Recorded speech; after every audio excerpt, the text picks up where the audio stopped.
How's it going, everybody? Welcome to We Do Tech, and also to my look at the brand new Aorus Z790 Master motherboard. Now, the new Raptor Lake CPUs from Intel is just around the corner, but before it's released, we luckily have a chance to look at the new boards, and namely, again, the Master from Aorus. Now, I have actually taken a look at a few of their Aorus boards before. I even own ones, and I'm really happy with them.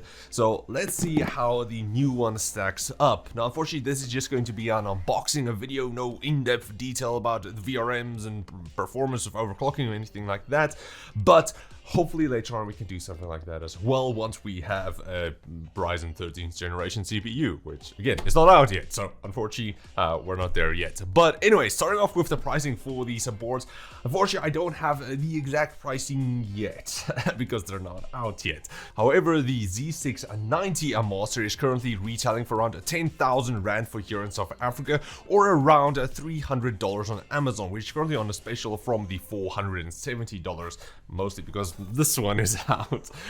So you're probably looking at sub $500 for this board, or something around 10,000 to maybe 12,500 Rand for here in South Africa, which is a bit pricey, but you do get pretty much everything that you would really need to overclock with your i9, i7, whatever.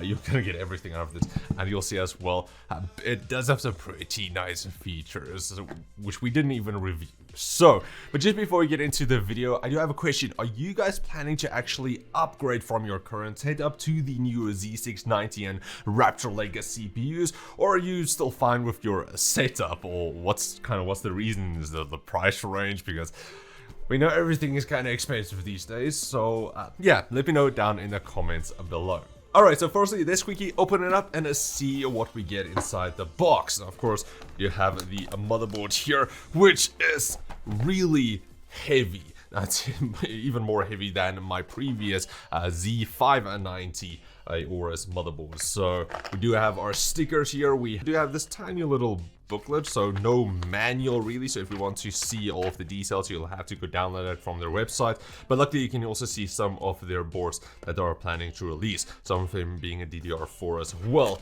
You have your little Aorus badge here, then underneath you have your Wi-Fi and antenna.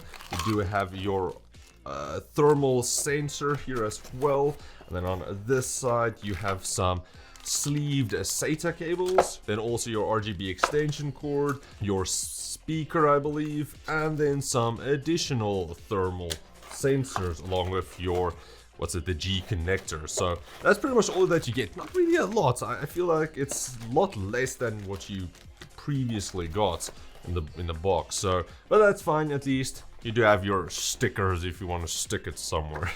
Ugh, this thing is really heavy. Alright, so let's get it out and see what the brand new Master looks like. Alright, so again, the first thing that you're going to notice is that this board is super heavy. There's so much aluminum heat spreaders going on here, especially for our top M.2 slot. Check how thick that thing is. And then also here at the back, almost the entire back is covered with this armor design. So you can just imagine how heavy this board is. So if you're planning to carry around your case quite a bit, be prepared to go to the gym just beforehand. Now, the new Z790 does look pretty similar to the previous Z690 Master board. There's going to be a lot of Z690, Z790, all of that going on in this video. But it does have a slightly different chipset heat spreader here with the design, and then also the I/O cover here at the top. That's usually the differences we see on the next generation compared to the previous generation of boards. Not so much, small details here and there with maybe the heat spreaders and so on. I think the top M.2 cover is also, heat spreader is also slightly a bit different, but that is pretty much it. But before we get into all of the rest, we want to do the peel and hopefully we don't mess it up. So let's quickly see.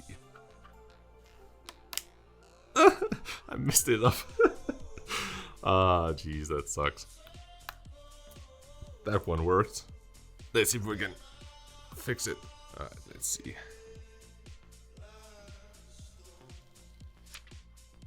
Haha. And then the bottom one here as well.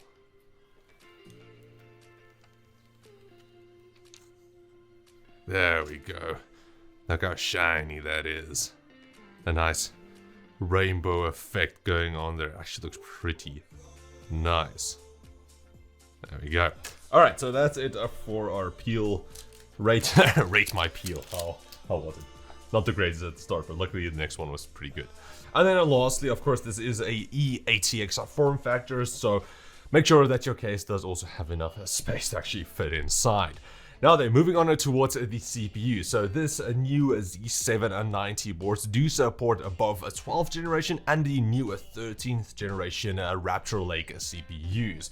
So if you want to just get a new board, you can use your previous 12th generation CPU, or even vice versa. Again, get a 13th generation CPU and pair it up with your previous Z790 Master. So you do have the options for that, but you will lose some of the new features on the new Z790 platform then. So yes, it does still use the LGA 1700 socket. Now unfortunately, there's not going to be any benchmarks for this video, again like I mentioned in the beginning, because it's not out yet and so on. I don't have a CPU, but it does look quite impressive. I was very happy about the performance increase from the 11th generation to the 12th generation, so I do hope it is the same. But it actually looks like it's the case from some of the leaks that we have seen, getting anywhere from between like a 10 to 50% increase now, depending on the application, and also if it's a single core or multi-core. There's a lot of factors involved, but it does look pretty good, so I'm excited for that. I still have my 12700K, so hopefully it's not too big of a performance increase. Now, next up, let's talk about the VRMs. So again, you do have this nice beefy VRM setup going on here with the full aluminum here at the top, and then also the fin design here on the side under our IO cover as well. Everything nice beefy, so I don't think a thermal should be an issue. Now, I haven't had any issues with the previous Master board, so I don't think it's going to be a problem for this one as well, seeing that it does have a 20+1+2 phase digital VRM setup. So you should be able to pair your i9 13900K, and things are going to be a KS as well, and overclock it to the max and get all of the performance, what, 6 GHz and all of that out of it. So I think it should be doing pretty well. Alright then, moving on towards our memory, we do have 4 DDR5 dual channel DIMMs here with their support brackets as well. Now, there will be some DDR4 versions, but not for the higher end Aorus boards like the Master, but I believe the Pro AX is going to have a DDR4 version and DDR5 version as well, and some of the lower end models as well, which I think is a perfect spot, because DDR5 is still pretty expensive. But once I actually have a CPU and can do all of the benchmarks, Kingston did supply me with the Kingston Fury RGB DDR5 memory, which does go up to a whopping 5600 megahertz. So I'm fully prepared for that. So a big shout out to Kingston just for providing this one for me as well, making all of my reviews possible. Now, at the time of filming, I do not have the exact megahertz speeds that the board can actually reach with DDR5, but it does have a maximum of 128 gigs that it can go up to, and it's going to be over 6400 megahertz. I can definitely say that. Now, if you want to see more motherboard videos like this, or either reviews or unboxings, then definitely subscribe, because there's going to be quite a few more to come, both on my second channel and also this main channel. So check out the link in the video description for the second channel as well. Alright, so moving on towards our PCI Express slots. Now, the new Z790 boards did reduce the PCI Express 3 lanes from 16 down to 8. But don't worry, because I did increase the PCI Express 4 lanes from 12 to 20, which is gonna be handy, which we'll get into. Now, the top PCI Express slot is a PCI Express 5 16X slot, which is going to be perfect for later down the road once we actually need all of that bandwidth, which currently we don't unfortunately really need or have a use case for. But the bottom two is a PCI Express 4 4X and also a PCI Express 3 4X for additional add-on cards. Now, also I do very much now also all 3 of them do have a Aorus armor design, which does just support the PCI Express slots from bending or so on. So that's a nice feature as well. Now, a new one that I really like, I'm not sure if this was on the previous Z690 Master, is this easy release latch here. So easy release button, which if once you have your GPU installed, especially with this massive M.2 heat spreader, it's really hard to actually get your GPU out. So you can't put your finger in there and so on.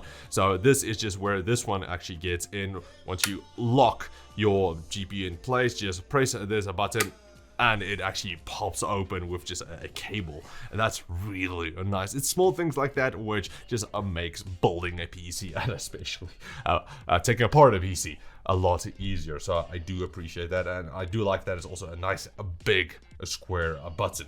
Now moving on to storage, if you thought there's actually going to be a 2 M.2 slots down here, unfortunately, you would be mistaken. If you would thought that there was going to be 3 down there, you would be wrong as well.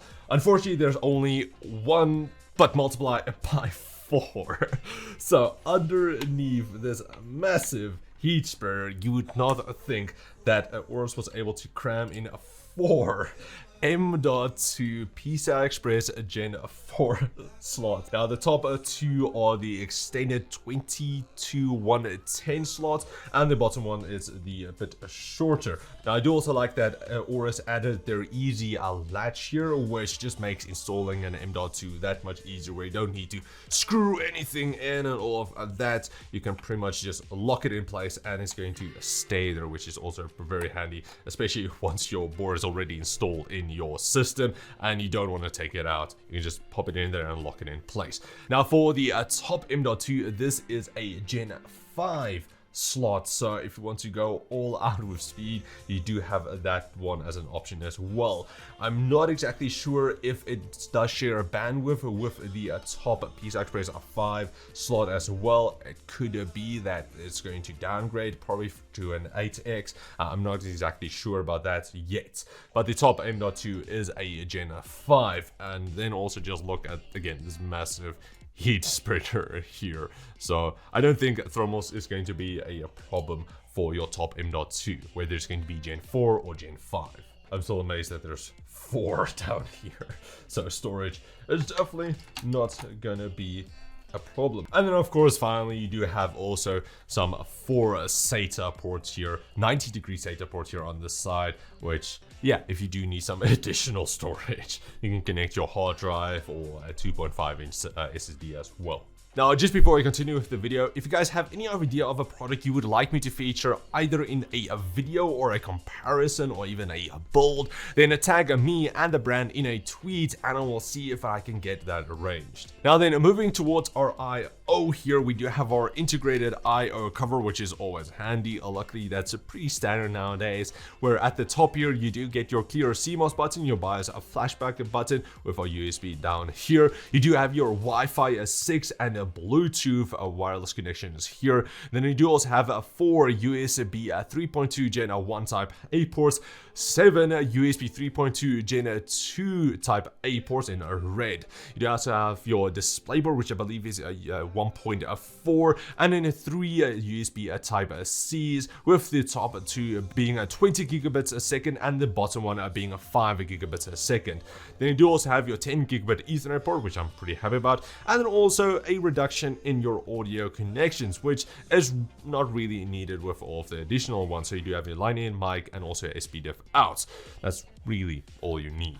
Unfortunately, there's no Thunderbolt port on the back I/O. It's not the biggest deal. I would have liked it because I do have some Thunderbolt external SSDs, but I know majority of people don't naturally use them, but there is luckily another option which we'll get into. So then for additional connections on the board, you do have your dual 8-pin CPU power connectors there at the top, your 24-pin power motherboard power here on the side as well. You do have your QLED code here on the top with your power button as well. You do have your easy codes here at the bottom and also a reset switch here as well. Now for the USB headers, you do have plenty of those. You do have your two USB 3.2 Gen 1 Type A headers here, your Gen 2 Type C header here as well, and then also your two USB 2 headers as well.